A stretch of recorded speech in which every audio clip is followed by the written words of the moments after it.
تاسو ټول دی خدای ډېر ښه ساتي او خدای هم خوشحال لره چې زما دا ګډې وډې اورئ. خو دا درته وایم چې څه وخت دین زده کولو له وباسئ، که ماسخوتن وي، که ماښام وي، که سحر مانځه پسې وي، څه وخت دین زده کولو له وباسئ. په دې علماء محدثینو کې یو عالم تیر شوی دی، 1100 تصنیف یې کړي، 1100. د هغه عمرو 15 کاله، په 15 کاله کې 20 کاله د هلکتوب ته وباسه، څو پاتې شو؟ 55. په 55 کالو کې 1100 تصنیفه کړي.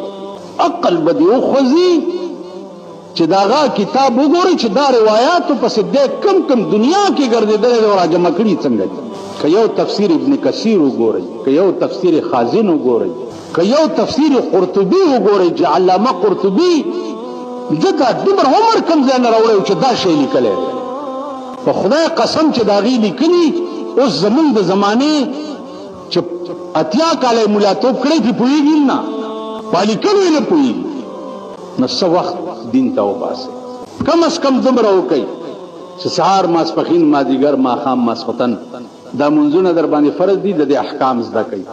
روژه در باندې فرض ده، د هغې احکام زده کوئ. حج در باندې فرض دی، د هغې احکام زده کوئ. د دې به درنه پوښتنه کېږي